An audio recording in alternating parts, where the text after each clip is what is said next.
दोस्तों नमस्कार। आज हम बात कर रहे हैं एनसीईआरटी की जो जर्नी शुरू हुई थी। हम बेसिक से स्टार्ट कर रहे हैं क्लास 9 से, और उसमें हम देख रहे थे फर्स्ट क्लास हुई थी भारत और समकालीन विश्व, जिसमें हम पढ़ रहे थे फ्रांस की क्रांति। फ्रांस की क्रांति में हम पिछले सेशन में देखे थे कि जो प्रजा थी वो 3 स्टेट में बटी हुई थी। आपने देखा कि एक प्रथम स्टेट था जिसमें पादरी वर्ग था, और दूसरे स्टेट में हम देखते हैं कर्मचारी वर्ग जिसमें वकील थे, और जो कि एक कर्मचारी वर्ग था, और मध्यम जो बड़े व्यापारी थे वो भी इसी वर्ग में आते थे, और तृतीय वर्ग जो था उसमें तृतीय स्टेट जो था उसमें आते थे भूमिहीन किसान, बहुत छोटे मजदूर और गरीब। जो इस प्रकार की फैमिली थी वो आती थी तीसरे स्टेट में। ये तीनों स्टेट उस समय बने हुए थे, और किस प्रकार से सम्राट जो है उन पर अत्यधिक कर लगाता है तृतीय स्टेट में, और फिर धीरे धीरे उसमें क्या चीज़ें प्रभाव में आती हैं उसके बारे में हम जानने का प्रयास करेंगे इस सेशन में।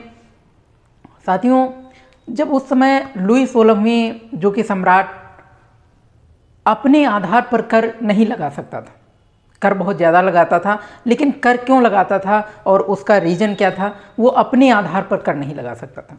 वो एक कर लगाने के लिए उसको मंजूरी लेनी पड़ती थी तीनों स्टेट से। तो उसने क्या काम किया कि तीनों स्टेट को बुलाया, तीनों स्टेट के प्रतिनिधियों को बुलाया, एक टाउन हॉल में अपने यहाँ बुलाता है, और उसमें जो तृतीय स्टेट के थे काफ़ी ज़्यादा संख्या थी और द्वितीय स्टेट के प्रतिनिधि थे।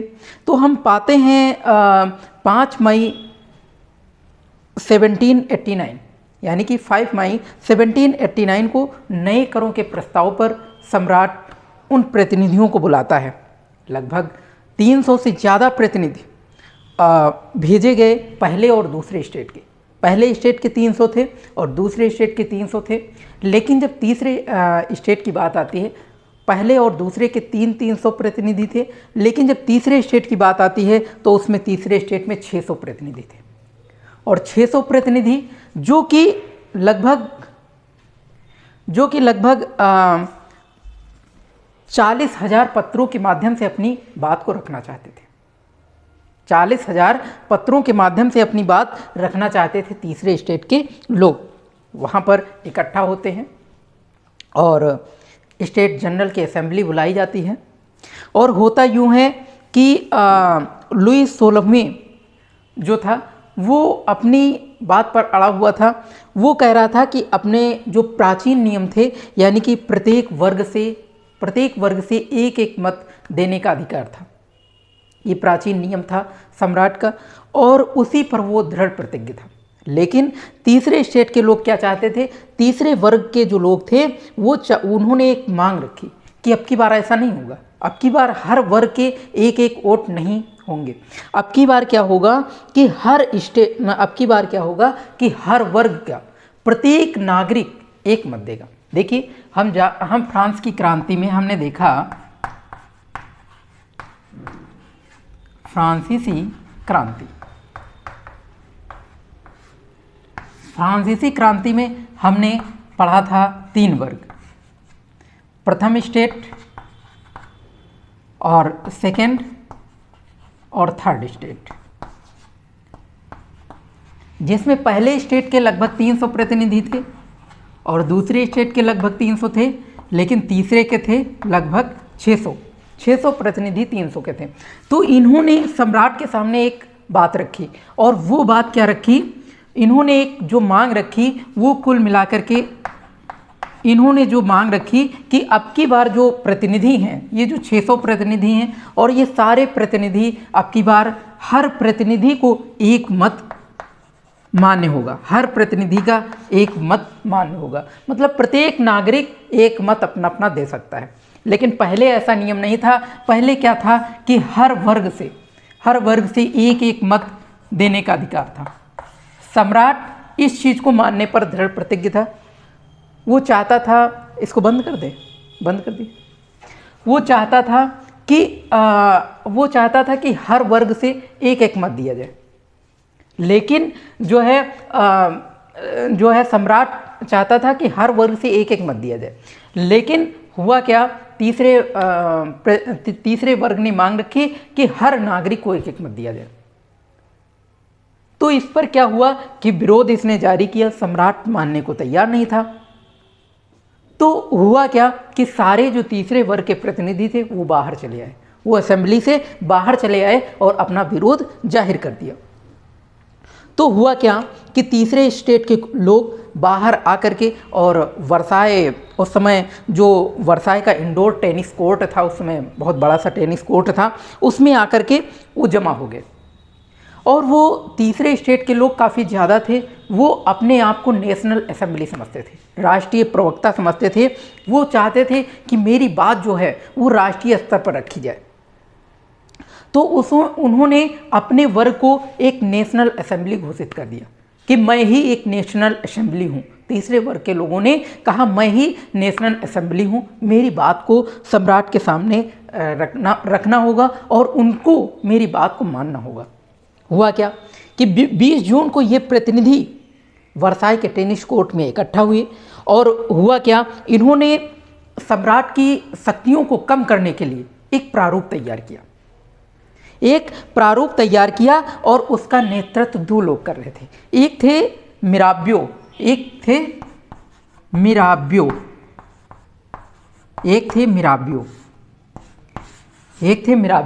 और दूसरे प्रतिनिधि थे आबे।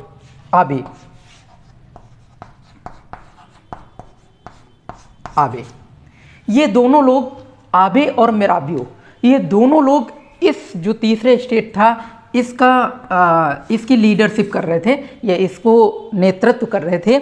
तो जो कि मिराबियो था वो एक कुलीन परिवार से आता था। मिराबियो, हम देखते हैं कि कुलीन वर्ग के लोग और पादरी वर्ग के लोग ये किस स्टेट में थे, हमने पढ़ा था कि पहले स्टेट में थे जिनको विशेष अधिकार प्राप्त थे।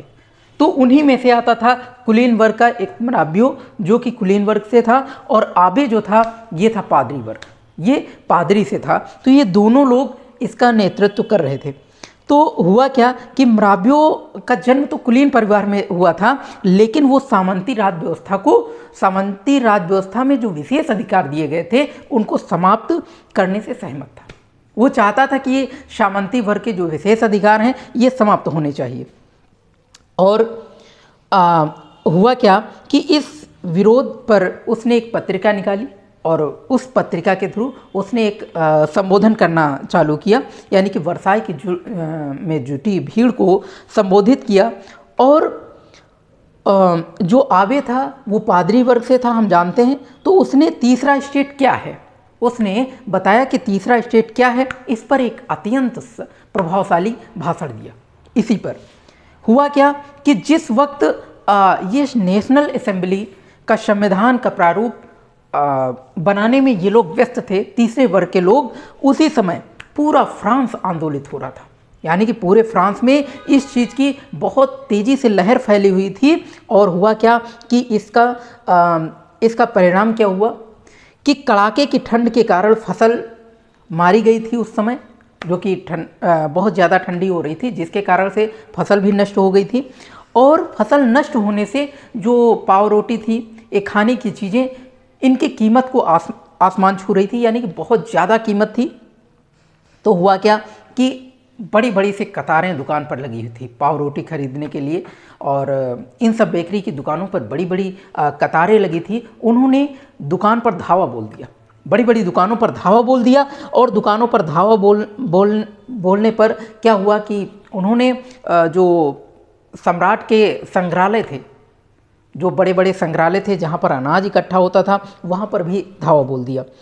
हुआ क्या कि दूसरी तरफ सम्राट जो थे उन्होंने क्या किया कि सेना को आदेश जारी कर दिया, कि सेना को ये आदेश जारी किया कि जाओ तुम पेरिस में जाओ, अंदर घुसो और इन पर आक्रमण करो, इनको नियंत्रण में रखो। प्रजा को नियंत्रण में रखो ये तीसरे स्टेट के लोगों को। लेकिन ऐसा हुआ नहीं।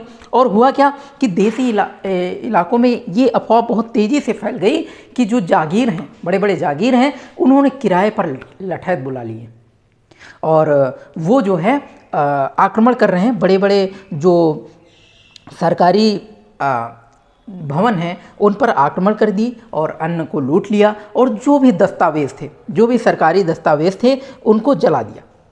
जो लगान संबंधी दस्तावेज थे, यानी कि जिन पर बड़े बड़े टैक्स लगाए जा रहे थे, उस प्रकार के दस्तावेज जहां मिले वहां जला दिए गए।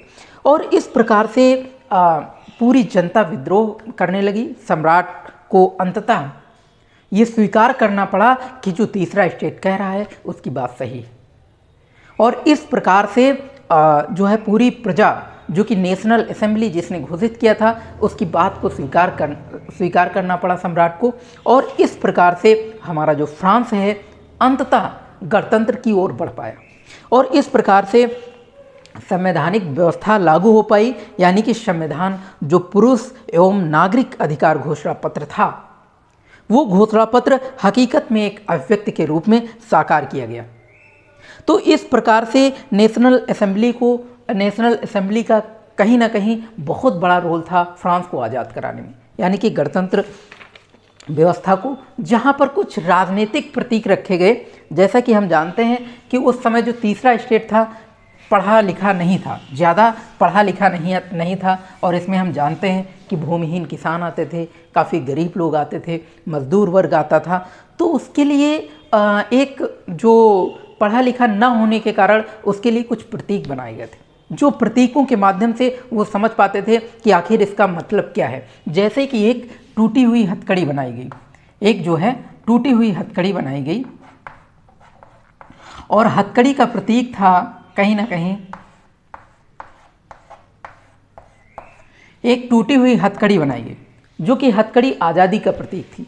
वो क्या कह रहे थे कि जो हथकड़ी है ये दासों को बांधने के लिए यूज होती थी, लेकिन अब इस हथकड़ी को तोड़ दिया गया है और सारे दास आज़ाद हो चुके हैं। तो इस प्रकार से टूटी हुई हथकड़ी थी। और भी एक जो एक गट्ठर था तीरों का, एक तीरों के बहुत बड़ा गट्ठर था, ये एक प्रतीक बनाया गया कि इसमें बहुत सारे तीर हैं। तो उसमें ये संदेश जाता था इन तीरों के माध्यम से कि एकता में बल होता है। जैसे कि एक तीर को तो आसानी से तोड़ा जा सकता है, लेकिन तीरों के गट्ठर को आसानी से नहीं तोड़ा जा सकता। तो ये प्रतीक बताता था कि एकता में बल होता है। और एक जो था एक त्रिभुज था और जिसमें आँख बनाई गई थी और जो कि रोशनी दे रही थी, ये आँख रोशनी दे रही थी। तो ये जो प्रतीक था, ये माना जाता था कि जो उस समय दास व्यवस्था थी, मजदूर वर्ग थे, ये जागृत हो चुके हैं और जो अज्ञानता है, जो अंधकार है, उसमें ज्ञान की रोशनी फैला रहे हैं। ये प्रतीक ये बताता था।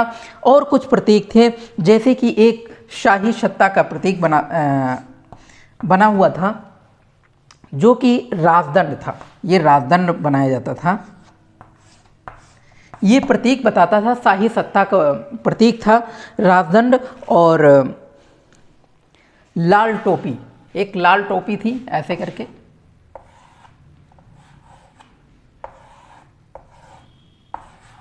लाल टोपी। ये लाल टोपी जो प्रतीक थी, ये थी दासों की स्वतंत्र होने के बाद ये टोपी पहन करके दास निकला करते थे, जो कि बताते थे कि अब दास स्वतंत्र हो चुके हैं। तो इस प्रकार से लाल टोपी एक प्रतीक थी, आज़ादी का प्रतीक थी, दासों की आज़ादी का प्रतीक थी। और एक था कि विधिपट, जिसमें दस्तावेज थे, जिसमें कुछ दस्तावेज थे जो कि सरकारी दस्तावेज का प्रतीक था। तो इस प्रकार से बहुत सारे प्रतीक थे। एक डैनो वाली एक परी थी या स्त्री थी, एक डैनो वाली, यानी कि पंख लगे हुए थे। उस स्त्री को कानून का मानवीय रूप कहा जाता था। और नीला, सफ़ेद, लाल, ये जो कलर थे ये फ्रांस के राष्ट्रीय ध्वज का प्रतीक था, यानी कि राष्ट्रीय रंग जो थे वो नीला, सफ़ेद, लाल इस प्रकार के रंग थे। तो इस प्रकार से जो निरक्षर वर्ग था या भूमिहीन था, कृषक वर्ग था, जो ज़्यादा पढ़ा लिखा नहीं था, उनको प्रतीक के माध्यम से समझाया जाता था कि इस प्रकार से आप लोग जागृत हो जाइए। अब जो है वो सोया हुआ फ्रांस नहीं है, अब हमारा जो फ्रांस है वो आज़ाद हो चुका है और वहाँ पर गणतंत्र यानी कि संविधान का एक प्रारूप तैयार किया गया है, जिसमें बहुत सारे घोषणा पत्र हैं। वो अपनी बात को रख रहे हैं कि अब इस प्रकार से जो विशेष अधिकार मिले हुए थे, प्रथम वर्ग को हमने देखा था पिछले सेशन में कि बहुत ज़्यादा विशेष अधिकार मिले हुए थे, उनके करों में छूट थी, तो वो सारी चीज़ें हटा दी गई, यानी कि अन्नागार लूट लिए गए और बड़े बड़े अन्नागार थे जो सरकारी, वो लूट लिए गए और जो लगान रूपी दस्तावेज थे वो जला दिए गए। और इस प्रकार से करीब माना जाता है कि फ्रांस को करीब 20,000 लिव्रे जो है ये संपत्ति जो है सरकार के हाथ में लगी थी। और हमने देखा तो इस जब आगे हम आते हैं, फ्रांस में संवैधानिक राजतंत्र का रूप ले चुका था फ्रांस, और हमारा जो फ्रांस था वहाँ पर एक संविधान बन के चालू हो गया और पूरी तरह से राजतंत्र का उन्मूलन हो चुका था, यानी कि जो सम्राट का प्रारूप था वो पूरी तरह से नष्ट हो चुका था और तीसरे स्टेट का शासन चालू हो चुका था। तो हम देखते हैं कि फ्रांस में संवैधानिक राजतंत्र बन गया और नेशनल असेंबली ने सन 1791 में संविधान का एक प्रारूप तैयार किया। संविधान के प्रारूप का मुख्य उद्देश्य था कि सम्राट की जो सम्राट की शक्तियां हैं वो पूरी तरह से सीमित कर दिया जाए, सम्राट की शक्तियों को पूरी तरह से सम्मिलित कर दिया जाए। और एक व्यक्ति, पहले क्या था कि जब राजतंत्र था तो एक व्यक्ति यानी कि सर्व सम्राट होता था जिसमें सारे अधिकार थे, लेकिन इसके अधिकार को समाप्त कर दिया गया, यानी कि एक व्यक्ति में जो शक्तियां थीं और जो शक्तियां केंद्रीकृत थी उसको समाप्त कर दिया गया। पहला अहम रोल क्या रहा कि सम्राट की शक्तियों को सीमित कर दिया गया। अब ये शक्तियां केंद्रीकृत न होकर के ये पूरी प्रजा में ये शक्तियों का अधिकार रहेगा। तो इस प्रकार से जो कि एक व्यक्ति के हाथ में केंद्रीकृत होने के बजाय अब इन शक्तियों को विभिन्न संस्थाओं में बांट दिया गया और विभिन्न संस्थाएं, जो कि 3 संस्थाएं थी,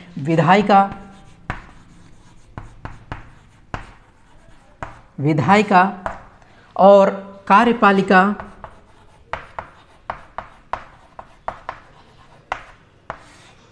और न्यायपालिका।